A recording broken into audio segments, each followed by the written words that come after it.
understand a parent, specifically a mother's need to share. It can be extremely isolating, especially when you're navigating a new baby and a first-time mom. I do understand the need and desire for connection and understanding. And a lot of mothers are seeking that online, hence why they're posting and things like that. But I just want to remind parents that all of that can be done without sharing your children. It can all be done without sharing images of them, oversharing information, because we connect with other parents. We connect with other, myself, like-minded moms. I don't need to see their kid or know the intimate details of their child's life in order to feel supported and welcomed within their community online. Hey there. Welcome to Thriving with Technology, the science-led podcast that's here to help you achieve mindful living in a digital world. And I'm your host. I'm Brice from TechWellness.com. This show is designed to give you a practical approach on how to navigate the important tech toxins in our world. We have real-life stories, experiences, and non-fear-based facts about cybersecurity and EMFs, your online privacy, internet overuse, what leads to addiction, blue light, and so much more. So thank you. Thanks for joining us and enjoy the show.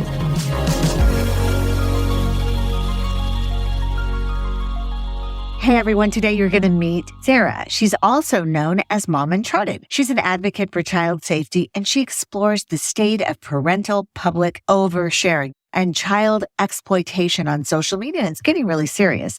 She has created a really strong community. She's got 240,000 followers with millions of views on TikTok. Very popular. She brings a new perspective to parents sharing their kids online. And today she's going to shine a light on what really happened in the dark corners of social media. She's been featured on Teen Vogue, The Washington Post, CBC Radio, The New York Post, and even Dr. Phil. She shares her concerns around generation shared. So, as a mom of two girls, I'm especially passionate about online privacy for our kids.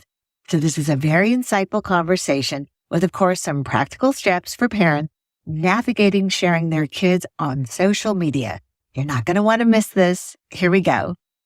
Sarah, I'm so excited to talk to you today because I also have been talking about this for years about sharing and privacy from a privacy perspective. What you put out there stays out there with somebody. And also because my husband and I had an advertising agency, we really understood that you build your brand and your child's brand every post, one post at a time. You're saying negative or positive, you're presenting who you are and who they are. So you have taken this oversharing that we're seeing online right now. You've taken it and you've embraced it, and you have seen and shared things that I didn't even know were going on. So can you tell me how you got into this? Yeah, I became a mom in late 2017. And I was on Instagram and I started following, these mommy influencers and these mommy bloggers because I didn't know what I was doing. I'd never been a mom before, and I thought they would offer me tips and what I need to do and what I need to buy. And I was never participating in the world, just, scrolling and looking. And then as the years went on, I just noticed more of them online, more intimate details being shared, everyday posts, and it really peaked during the pandemic. And I also had a pandemic baby, so I was at home with my pandemic baby, and I just felt that it was getting weird. It was getting strange. I shouldn't know this much about these children. I shouldn't see these children so often, and it started to concern me, and I just felt like, I wonder if anyone else feels this way. And one day on a whim, I downloaded TikTok and I started talking about, just being a mom, learning the app, having a pandemic baby. And whenever I talked about these topics, I got a lot of engagement. And it's what I wanted to talk about. So I just kind of niched myself into that. Right. But the things that you've noticed, and speaking of TikTok, I saw a post where you were pointing out the fact that on TikTok, you might get one or two saves on a cute video, on a normal video. of just maybe your child in the background, you're carrying them or you're shopping or whatever. But then you notice that some particular videos get saved and shared where normally somebody gets 2 saves. They might get thousands of saves. Thousands. Tell me about what you're seeing and what you're connecting with when someone gets a ton of saves when they normally don't. It's no surprise that a lot of videos of children do get more saved. And yes, videos of children are cute. No one's going to argue. Babies are cute. Toddlers say and do funny things. But sadly, content of children is pushed to 2 streams of individuals. The parents and the individuals who find babies cute and are in that, realm, parenting, babysitting world. And then there's like the worst people in society who fetishize children and have the ability to turn those images into something different. That's why I think we are seeing the saves so high on a lot of content of children on that app. Today you posted just another one of the videos. The over-sexualization of children is nothing new. I remember when my kids were little, they're all grown up now, but when my kids were little, I was very intentional about finding a dance studio that didn't do sexualized moves for a 5-year-old and a 4-year-old and a 3-year-old. It was crazy. So I found a really nice dance studio that just let them dance instead of, shake their booties and turn around. Come on. But you posted a video today of probably an innocent dance, but a mom chose to portray it differently. Or how would you describe what you posted today? And then you post all the comments too, that really are an indicator of what you're saying, that there are people out there that are looking at it differently. Yeah, like they're icky and awful people watching your kids and specifically seeking them out online because parents, sadly, willingly or unknowingly, are giving content to individuals who are predatory towards children. And it's specifically bad in the dance and cheer and gymnast world. And these people know where to find those images because it's very easy today. You post the comments behind you. Yes. And one of the comments was, "Oh, I hope you don't mind, but I froze that video at the beginning." Now I know which one you're talking about. Yes. So a mom hopefully sees that. The mom that posted this sees that. I know you've had these experiences where somebody saw it. What would a mom's reaction be? What have you heard? Well, sadly, the comments are still there, right? The moms have control of these accounts. They're not these little girls who are editing and deleting comments and things like this. Like, if I can see these comments, the parents can see these comments. The parents can see who's liking their photos, the demographics of the individuals who follow them. We've created a society where online popularity means everything to so many people. And sadly, it looks like to some of these parents, online popularity means more to them than the digital safety and just general safety of their children. Wow. And so that's why this is happening, for their own popularity.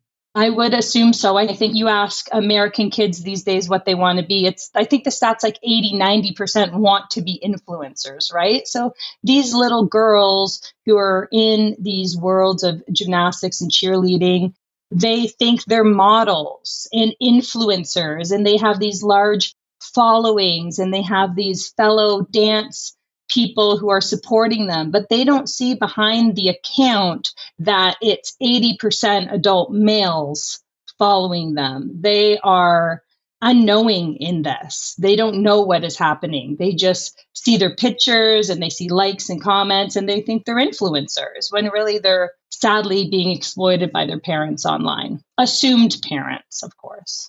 Of course. So when you call them out, because you call them straight out, what happens? Mainly, they just block me. Wow. When I first started, talking about these things, it was new to me. I had fallen into this kind of rabbit hole because I was looking at influencers and family vloggers, and that they would have accounts for their children. Many of them were like dancing accounts. And then that led to the rabbit hole. And so sometimes I would find images of these girls on very concerning accounts. And I would reach out to the parents and say like, hey, there's this an account that's posting these images of young girls.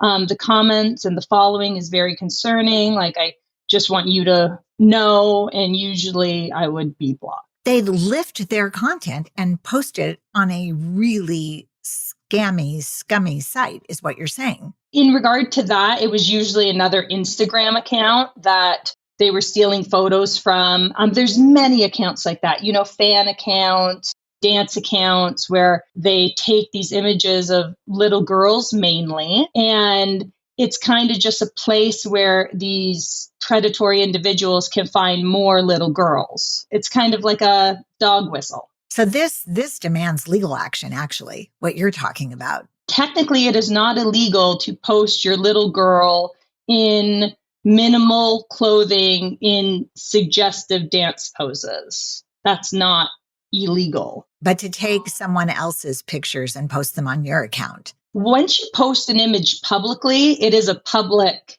image, right? I'm not sure about the copyright when it goes into that.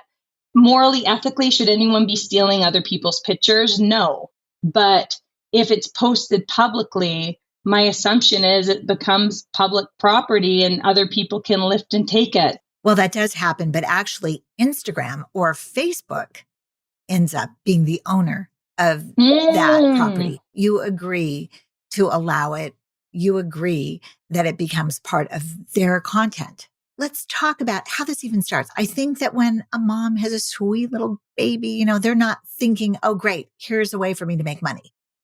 I think that it probably starts innocently enough. Mm-hmm. I think that, my husband was at a South by Southwest conference with Facebook, and Facebook said, we see that new moms post mostly between 3 a.m. and 5 a.m. Okay, we get that, right? They're we've been there. We've been there. Right, we've been there. They're posting. Well, fortunately, I haven't been there because we didn't have Facebook or Instagram when my kids were little. And I'm so grateful because I talk to my kids now about that cute little picture of them in the bubble bath that I love. And I would have posted that probably. I imagine I would have. I would have shared it because back then when it first started too, it was just like you're sharing to your family. Yes, it was very different. But they would have been horrified now. And so I'm fortunate to have the perspective too of these young adult women who have their own point of view and have their own brands that they want to portray. And they're so glad that there's nothing like that about them on the internet, which is great. We did have some family pictures, that we posted, but back to that Facebook. So then there was another study about new moms, and it turned out that the more a mom was really seeking approval and the more she thought that she was being judged for her motherhood, the more she was apt to post. Isn't that interesting? It is very interesting because you would somewhat think that if you were feeling judged, you would post less because it's tough out there, especially for moms. It's very critical of the way you are mothering and the way you are parenting. I try very hard to approach this in a way that doesn't come across as mom shaming, because that is not what this is about. It's not a parenting style. This is a parenting decision that I'm trying to talk about so parents can reflect and make informed and educated choices as it comes to sharing their children online. That's awesome. And to finalize that study, what they also found out, the biggest finding was that when a mom who was seeking approval posted and she got a lot of likes, she felt amazing. But when they were unnoticed, she felt worse than if she hadn't posted at all. And that all makes sense, doesn't it? It really does. And I understand a parent, specifically a mother's need to share. It can be extremely isolating, especially when you're navigating a new baby and a first-time mom. I do understand the, need and desire for connection and understanding. And a lot of mothers are seeking that online, hence why they're posting and things like that. But I just want to remind parents that all of that can be done without sharing your children. It can all be done without sharing images of them, oversharing information, because we connect with other parents. We connect with other, myself, like-minded moms. I don't need to see their kid or know the intimate details of their child's life in order to feel supported and welcomed within their community online. Okay, so give us an example. Like, so mom wants to talk about a meltdown or something that happened with their child. So what would you suggest she post that doesn't include a picture of her child? Yeah, I definitely never post images and videos. And when it comes to meltdowns, it is a little difficult because even if it's not publicly shared, a child's meltdown visually, if a mother is describing it in great detail and the frustration or the anger or the upset, like that could also have an effect on the child, right? Anything embarrassing and traumatic and meltdown worthy is not appropriate to share. And maybe what is appropriate is not the specifics of the meltdown, but how did you feel? What did you do? How did you manage, taking that back and sharing, basically, my child had a meltdown and this is what I was struggling and this is what I'm seeking advice on, things like that. Right. Just acknowledging that social media has become this landscape of vulnerability. It's sort of like a badge of distinction or honor. And as it comes to vulnerability, like we as consenting adults are posting online. We are, if we choose to, we can express our vulnerabilities online. These are unwilling participants, unknowing participants who did not consent to having all of this information publicized and part of their digital footprint, right? So we really have to remember that when we are thinking about if or what we want to share in regards to our children. And in addition to you creating awareness, I know you know about some of the fallout. Can you tell us about some of these, kids that are now adults and what you're seeing or hearing? Well, it's still a process in regard to like the children who are kind of aging out of the family vlogging or influencing world. There was a great article done by Fortessa for Teen Vogue. I can't remember the title right now. She talked to a child who grew up in the vlogging world. Her pseudonym was Claire, and she didn't have great things to say. I think a lot of them feel a little bit used, feel a little bit stuck, feel like they don't have a choice. Mom and dad are saying like, well, if you don't keep doing this, we're not going to have all of this, right? Wow. Like kind of veiled threats were exposed in that article. And I think it's going to take a little more time. But I do hear specifically on YouTube where there's a lot of kids over there, and some have come across some of my videos. And there's a lot of comments like, my mom shared this, my dad videotaped this, I asked them to take it down, it won't. These are just regular average kids who are struggling with the amount their parents are sharing. And so all parents from the family vlogging world to the regular folk, we all need to be aware. Right, of kids' feelings.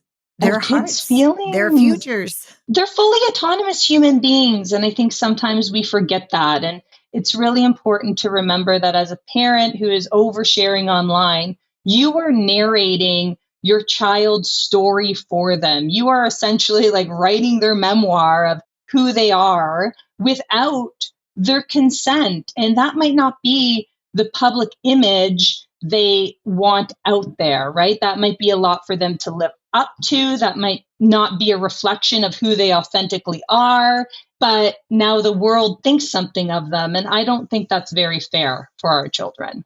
I think they should be able to come online when they're ready, when we say they're ready, with restrictions and things like that, and be who they are and not have a vast digital footprint telling the world otherwise. So good. And when I wrote that post about you building your child brand, one post at a time, I did mention about college entrance and applications. So this is available to everyone. So not only are you affecting them emotionally and, mentally, but you're also affecting their success. I've had a lot of people talk about it in regards to that. I've had a lot of people talk about potential issues with insurance coverage because their parents are sharing their medical history, and I've had a lot of people specifically with disabilities, usually maybe not visible disabilities, but their parents speaking out and potentially affecting their future employment. And that was something that that community told me. I had never thought about it like that. And they're completely right. Parents could be hindering a lot of future opportunities for their children unknowingly. And you understand their heart when they have a child with a childhood illness. I mean, oh, that's so tough. There needs to be a safe space, though, for sure, for that. For parents, maybe a doctor's website or an offline group or a very, very private group. What do you think about private groups? What are the risks of posting in a private group? So when you're talking about private groups, you're talking about me coming into, a parenting group or something like that. Yeah, exactly. That, comes with its own risk because you, again, do not know those individuals, right? They could screenshot, they could record, they could take sensitive information and place it elsewhere. So there are risks with any and all sharing online. I personally advocate to always share privately with a curated followers list that you know and you trust, but also be mindful of what you share. Don't share privately and share every aspect of your day and your child's life. You still need to be mindful in private mode, but there are risks with all of it. 1000%. I really recommend that people never disclose their children's real names or birthdays or even their real name if they're in one of these chats where there is very sensitive information that should not be public. Yep. I just posted that. Did? That. Yesterday was information to not share. And the big ones were full legal name, birth date, school, location. I'm seeing a lot of that. And that's very concerning, as well as any personal and private information. Essentially, any personal identifiable information should not be shared online. Because I think one thing that gets missed is these children's risk for identity theft and fraud as well, right? If you know someone's full legal name and their birthday, and with technology easily find out their location, their address, it puts a lot of children at risk for problems down the line. And instant problems, right? Mm-hmm. There goes your credit line. Right.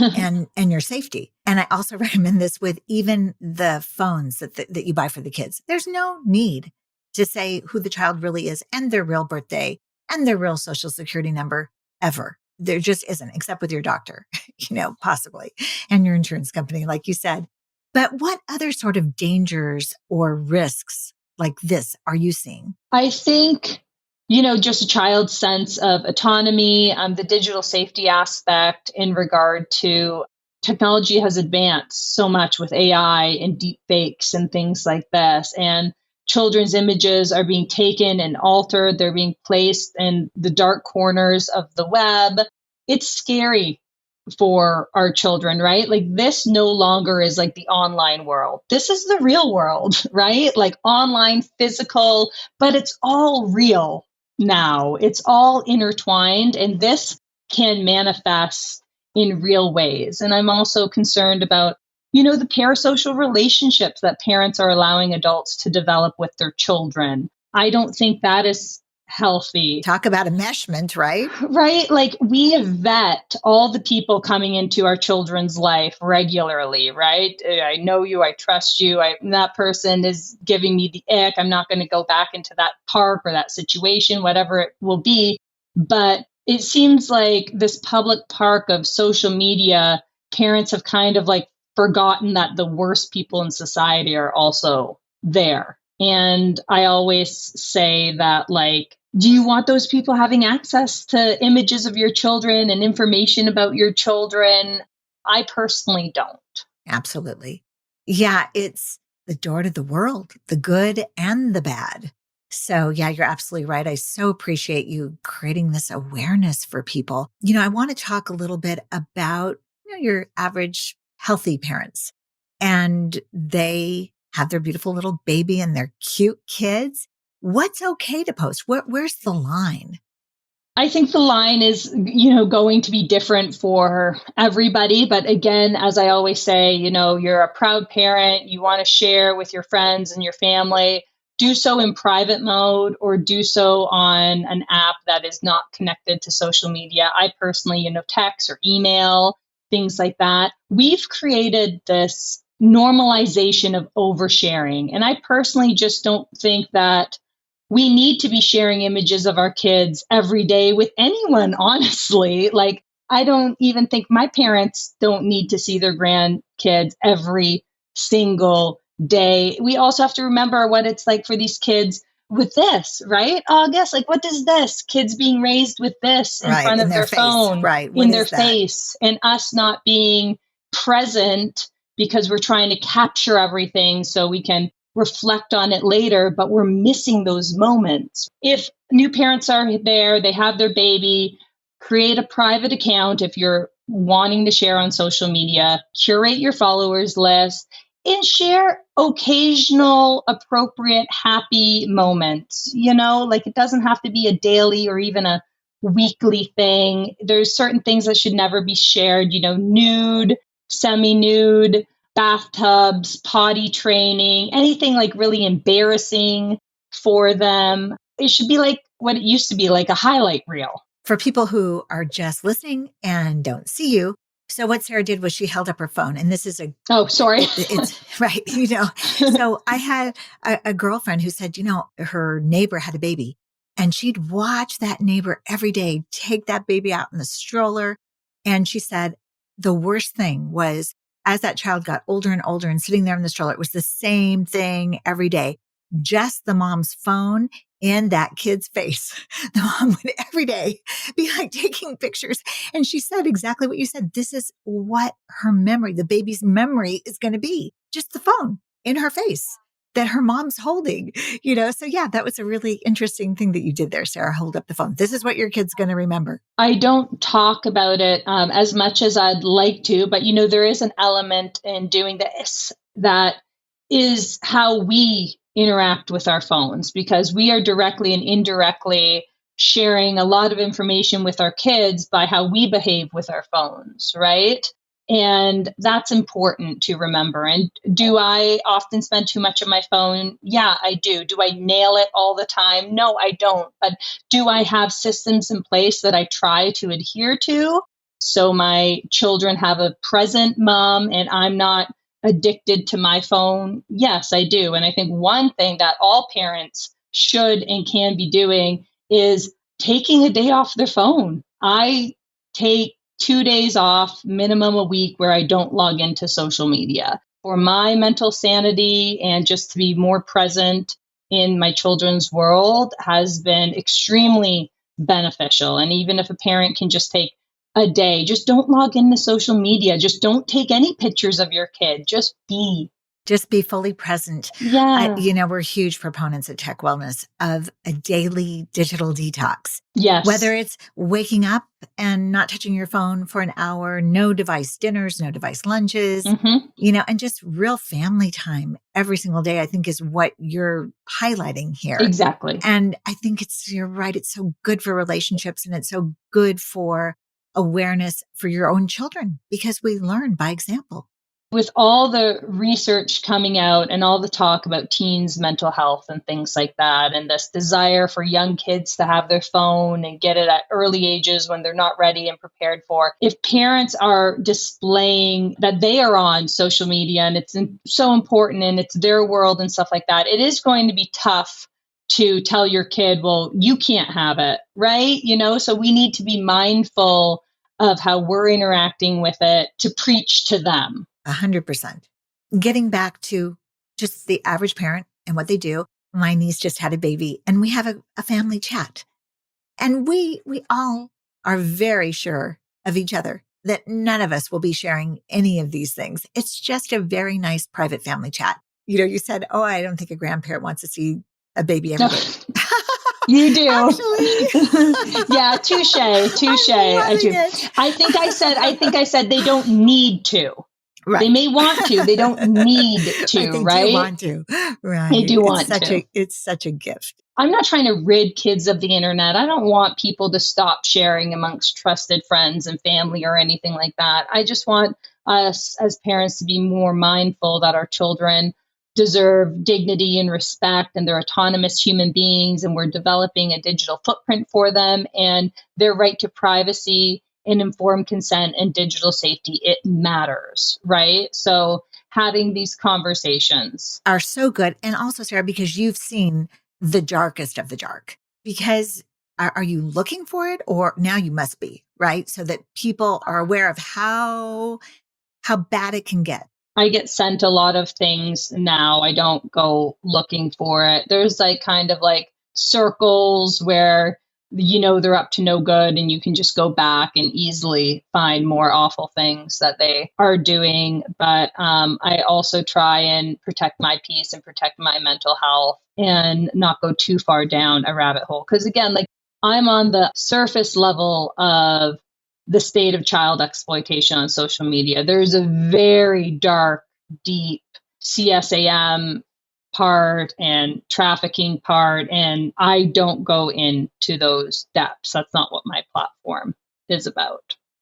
So what are your recommendations for the accounts that you highlight? So I come in, I see this account that you highlight. What do you recommend I do? I think it is, well, obviously, when you see questionable content, you always report. And a lot of people feel very frustrated because they don't think like reporting does anything. And I felt that as well. But the more reports, the better, right? An account gets a lot of reports, it's a flag. I also will report if you see really questionable content to cyber tip lines, you know, the National Center for Exploited and Missing Children, cyber tip up here in Canada. And if you are very concerned and find something illegal, then contact your local authorities. Great. And I was just really encouraged and looking at your feed with all the people that say, oh, I'm unfollowing that person now. Yeah, I think there's a shift happening now. And I think it's natural, right? Like we have to remember, and I remember, that we don't know what we're doing. This is all new. There's no handbooks. There's no guidebooks. We don't know the consequences and the ramifications of all of this sharing and things like that. But one thing I do see, and now we all can see, is that what is happening to our tweens and our teens and their mental health in regard to social media is not good. So my assumption is if children are being exploited from day one and their whole world is being filmed and recorded and set up to do dances and props, and their childhood is commercialized, their existence is monetized, it's probably not going to turn out well for their mental health. Right. For their identity, their self-esteem. And also that new trend that seems so innocent, where, you do the highlight reel of the child for the day, and then you put a funny voice with it. The baby, a day in my life of baby vlogging.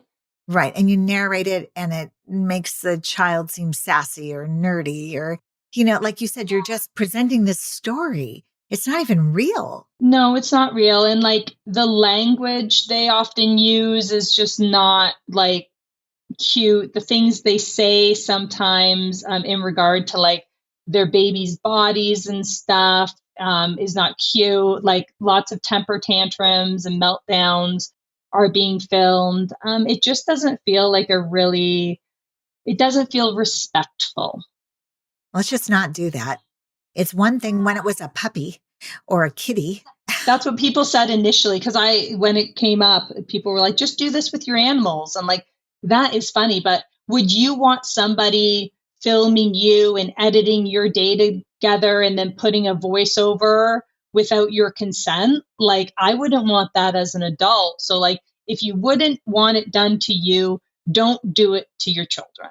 You are an amazing voice in this world. We appreciate you so much. Is there anything that you'd like to share that we have not talked about today? No, I think we've covered all the things. I just want to remind parents that kids are not content. Whether you are looking at your child and trying to have a video or an image so you have content to post on social media, or you are following influencers and vloggers who have turned their accounts mainly into content about their kids, kids aren't content. Kids are merely trying to exist and navigate this world as we are. And we need to treat them with dignity and respect. And I didn't log on to Facebook until I was 21. I was an adult. I had consent, right? Like these children have a right to privacy and informed consent and digital safety. And we need to prioritize that over our requirement or desire for online popularity. Very good. Thank you. Well said. And to your point that there's no guide, I'm creating one right now. I was just reading your other guide in regard to social media and teens. I think that's great. August. So I'm excited to see that. And if you need any help, let me know. And you know I will. So Mom Uncharted, TikTok, Instagram, any other social media, YouTube. We're going to look for you. We're going to keep up with what you're doing because I know you're going to make an even bigger dent into this really unfortunate, like you said, children are not content issue. Kids aren't content. Thank you so much for having me, Aga. Thank you. We'll see you again. Be well. Thanks so much for joining us on today's show. I hope you loved it. If you do like what you've heard, leave us a review and subscribe to the show. For more tools and information to help you achieve mindful living in a digital world and navigate those tech toxins, follow Tech Wellness on all the usual social media channels and head over to techwellness.com for resources, videos, solutions, and so much more. I'm August Brice. Thank you for joining us. Until next time, be well.